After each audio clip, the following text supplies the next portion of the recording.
Good afternoon. How are you today? Alhamdulillah, Miss Dina fine too. Semoga kita semua tetap dalam keadaan sehat walafiat ya. Amin ya robbal alamin. Nah, anak-anak, hari ini kita akan belajar pendidikan agama Islam bab 4.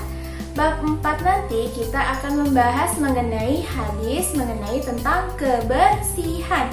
Oke, sebelum kita belajar, seperti biasa kita membaca doa belajar terlebih dahulu ya. Get ready. Sikap berdoa. Come on student, before study, let's pray together. Bismillahirrahmanirrahim. Rabbi zidni ilman warzuqni fahman. Ya Allah, enrich me knowledge and good comprehension. Amin. Oke, setelah kita membaca doa, silahkan dipersiapkan buku pendidikan agama Islam dan disimak baik-baik video penjelasan yang akan Miss Dina sajikan nanti ya. Baik anak-anak, sekarang kita mulai belajarnya ya. Kalian dipersilahkan untuk membuka bukunya di halaman 30. Di halaman 30, ya, untuk di halaman 30 kita akan belajar mengenai hadis perilaku hidup bersih dan sehat. Nah, di sini ada dua hadis. Wa al-islamu nazifun fanatazofu fa innahu la yadkhulul jannata illa nazif. Yang artinya adalah Islam itu agama yang bersih. Maka jagalah kebersihan dan kesucian karena sesungguhnya tidaklah masuk surga kecuali orang-orang yang bersih. Lalu untuk hadis yang kedua adalah at-turus syatrul iman. Artinya adalah kebersihan itu sebagian dari iman. Nah, dari kedua hadis yang tadi, untuk hadis yang pertama dulu ya. Barang siapa yang ingin masuk ke dalam surga, maka dirinya harus menyukai dengan yang namanya kebersihan. Karena apa? Karena Islam itu adalah agama yang indah, agama yang menyukai kebersihan. Bersih itu apa sih anak-anak? Ya, bersih itu adalah tandanya bebas dari kotoran, terbebas dari najis, bebas dari hal-hal yang membuat dirinya itu terlihat kotor. Bayangkan, kalau diri kalian, badan kalian sendiri, misalnya kalian main ke sekolah, misalnya kalian main ke rumah teman kalian, tapi dengan kondisi badan kalian yang belum mandi, badan kalian yang kotor, apa teman kalian nanti tidak akan merasa risih? Pasti akan merasa risih ya, karena badan kita masih kotor, masih bau, masih belum mandi. Nah sama, jadi kenapa agama Islam itu menyukai dengan kebersihan? Karena setiap kita sedang ingin menghadap kepada Allah, dianjurkan dengan badan dan pakaian yang bersih, yang wangi. Nah misalnya badan yang bersih itu akan sehat, dan pakaian yang dipakainya pun akan merasa nyaman. Lalu kalau misalnya tempat tidur kita kotor, apa kita nyaman untuk tidur di situ? Tidak kan anak-anak? Lalu kalau misalnya tempat makan kita atau dapur kita kotor, apa kita merasa yakin bahwa apa yang kita makan itu sehat atau bersih dari noda-noda? Tentu tidak ya. Jadi untuk kita sebagai orang Islam, kita harus sangat menyukai dengan yang namanya kebersihan. Karena tadi, kebersihan itu sebagian daripada iman. Barang siapa yang hidupnya bersih, yang tempat tinggalnya bersih, yang pakaiannya bersih, wangi, maka akan dimudahkan sama Allah untuk masuk ke dalam surga. Seperti itu. Nah, selain dari badan kita yang harus bersih, pakaian kita yang harus bersih, tempat tinggal kita yang harus bersih, ada lagi loh anak-anak yang harus kita bersihkan. Apa itu?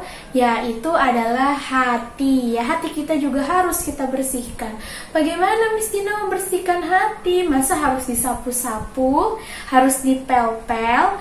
Tidak anak-anak. Hati yang bersih itu adalah ketika hati kita memiliki rasa ikhlas, rasa tulus, rasa iri, dengki, tidak suka dengan teman tidak ada di dalam hati kita.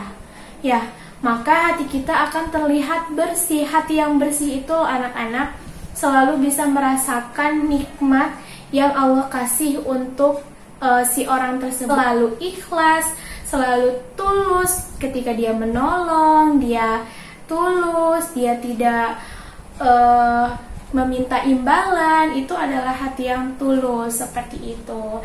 Nah, lalu anak-anak, ketika badan kita, baju kita bawa atau kita hadapkan kepada Allah dalam artian kita mau sholat, tapi dalam keadaan badan kita itu yang masih kotor, kita habis main pasir misalnya, terus baju kita kotor, terus sudah waktunya sholat, kita disuruh sholat sama orang tua kita sholat tanpa membersihkan badan. Apa menurut kalian sholatnya itu sah? Sholatnya itu tidak akan diterima, sholatnya itu tidak sah. Karena kenapa? Karena bajunya itu terkena noda. Setiap kita main, kita tidak tahu di situ apakah ada najis dari pupnya, dari pupnya kucing, atau mungkin ada najis dari ada darah hewan atau sebagainya. Itu kan kita tidak tahu ya. Nah, jadi alangkah lebih baiknya ketika kita diperintahkan sama orang tua kita untuk ayo sholat. Nah, kalian masuk dulu ke dalam kamar mandi, kalian mandi dulu, gunakan dulu pakaian yang bersih, yang harum, yang bagus. Lalu barulah kalian menghadap kepada Allah, barulah kalian melaksanakan sholat. Nah, seperti itu mengenai hadis tentang perilaku hidup bersih dan sehat. Lalu selanjutnya mencontohkan perilaku hidup bersih dan sehat di halaman 31, silahkan dilihat anak-anak. Nah, semuanya itu harus dilakukan dimulai dari diri kita sendiri. Karena kalau misalnya orang tua kita rumahnya sudah bersih, dapurnya sudah bersih, pakaiannya sudah bersih, tapi kalau dari diri kita sendiri masih ada kebiasaan kotor, kebiasaan jorok di kamar, atau di pakaiannya itu bau tapi nggak diganti, itu sama aja ya. Itu sama saja tidak akan berdampak baik kepada kalian. Jadi semuanya itu harus dimulai dari diri sendiri. Seperti yang ada di poin pertama, kebersihan diri sendiri. Nah, untuk kebersihan diri sendiri itu untuk badan kita sendiri ya anak-anak ya. Kita dianjurkan untuk mandi setiap hari. Jangan ada yang hari ini mandi, besok aku nggak mandi, aku males mandi. Jangan. Itu gimana dia nanti mau sholat dan sholatnya itu diterima sama Allah. Mandilah pagi, bangun tidur mandi. Sore sepulang dari berkegiatan, misalnya dari sekolah, dari main, dari tempat les, mandi lagi. Atau boleh juga paginya mandi nih, siangnya mau sholat zuhur mandi lagi, terus sorenya mau bersih-bersih karena habis berkegiatan mandi lagi. Itu boleh banget. Jadi kalau mandi sehari itu berapa anak-anak? 2 atau sampai 3 kali kita mandi agar badan kita betul-betul terlihat bersih. Karena kalau badan kita bersih berarti jauh dari kuman-kuman, berarti kita juga akan mendapatkan badan yang sehat selain dari makanan dan minuman yang kita konsumsi, seperti itu. Lalu yang poin kedua, keramas. Keramas juga itu penting ya, keramas sama gosok gigi. Jangan kalian mandi pagi sama mandi sore, kalian mandi nih, tapi nggak keramas, tapi nggak gosok gigi. Udah gitu kalian habis makan coklat, makan permen, makan makanan yang bikin gigi kalian itu sakit, terus kalian nggak gosok gigi. Nah, itu nanti akan berdampak ke depannya. Memang nggak langsung sakit, tapi nanti ke depannya kalian pasti akan merasakan sakit gigi, terus rambutnya nggak dikeramasin, ada ketombe, ada kutu. Jadi kalau misalnya mandi, jangan lupa badannya digosok-gosok pakai sabun, rambutnya dikeramasin pakai sampo yang wangi. Ya, Terus giginya juga digosok pakai sikat gigi, pakai Pepsodent atau pakai pasta gigi. Selanjutnya mengganti pakaian setiap hari. Lalu menggunting kuku nih. Nah, sunnahnya menggunting kuku dari Rasulullah itu hari apa? Ada yang tahu? Hari Jumat. Hari Jumat itu adalah sunnahnya untuk menggunting kuku. Nah, terus memangkas rambut dan bulu-bulu yang panjang. Walaupun kita di rumah, kita tetap harus menjaga rambut kita agar tetap rapi. Lalu mencuci tangan dengan air bersih dan sabun. Nah, cuci tangan, cuci kakinya juga, ya jangan lupa. Selanjutnya yang poin kedua, kebersihan tempat tinggal. Nah, kebersihan tempat tinggal yang pertama, memberantas jentik nyamuk di rumah, membersihkan kamar mandi, terus menyapu dan mengepel lantai rumah. Selanjutnya ada apa lagi? Membuang sampah pada tempat sampah dan jika perlu membakar atau menguburnya, merapikan dan menyimpan kembali semua peralatan yang telah digunakan, membersihkan dan merapikan tempat tidur. Lalu selanjutnya menjaga kebersihan sekolah. Menjaga kebersihan sekolah itu mencakup dari misalnya kalian piket kelas ya. Nah, kalau misalnya kita belajar, kita kan lebih banyak belajar di sekolah nih, di dalam kelas. Kalau kelas kalian itu bersih, kalian mau nulis materi yang ada di papan tulis dengan tiduran, boleh. Karena kenapa? Tempatnya kan nyaman ya. Bayangkan atau kalian anggap kelas kalian itu sebagai tempat belajar kalian di rumah. Kalau misalnya tempatnya nyaman, pasti belajarnya juga lebih bisa mudah untuk memahami. Karena apa? Tempatnya bersih. Terusnya kalau misalnya tempatnya bersih juga, kalian nggak begitu terlalu gerah ya.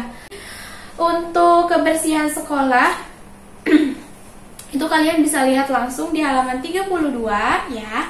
Di situ untuk poin-poinnya. Terus membuang sampah. Nah, ketika kalian di rumah sudah menjaga kebersihan dengan membuang sampah pada tempatnya, di sekolah pun kalian harus melakukan kebiasaan baik itu, kebiasaan baik untuk membuang sampah pada tempatnya.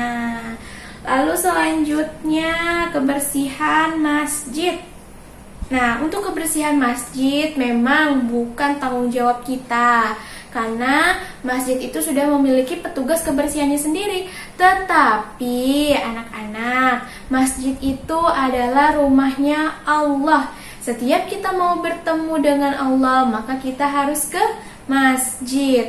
Setiap kita ingin mengadukan keinginan kita kepada Allah, maka kita harus ke masjid. Jadi, masjid itu bukan hanya petugas kebersihan masjid saja yang bertanggung jawab, tapi kita sebagai umat Islam, tempat ibadah kita itu harus kita jaga. Nah, supaya apa? Supaya ketika kita mau beribadah, kita bisa beribadah dengan nyaman. Kalau misalnya kita mau ngaji, kita bisa ngaji dengan nyaman juga, seperti itu. Jadi, kesimpulan dari pembelajaran agama Islam hari ini mengenai perilaku hidup bersih dan sehat adalah jagalah kebersihan tidak hanya untuk diri sendiri, tapi juga untuk orang lain. Tidak hanya diri kita sendiri yang bersih, tetapi juga tempat tinggal kita dan tempat sarana ibadah kita atau masjid kita. Karena orang yang bisa menjaga kebersihan, orang yang selalu merawat dirinya agar tetap sehat, bersih dan wangi, maka sama Allah insya Allah akan dimudahkan menuju ke dalam syurga. Karena Islam itu menyukai dengan keindahan. Nah, alhamdulillah tadi kalian sudah menyimak video penjelasan Miss Dina mengenai pendidikan agama Islam yang membahas tentang hadis tentang kebersihan. Terima kasih sudah menyimak video Miss Dina dengan baik. Semoga videonya Miss Dina bermanfaat dan membantu kalian selama belajar di rumah ya. Amin ya robbal alamin. Untuk hari ini kita akhiri dengan mengucap hamdalah. Alhamdulillahirabbil alamin. Tetap semangat walaupun kita masih belajar di rumah. Dadah. Assalamualaikum.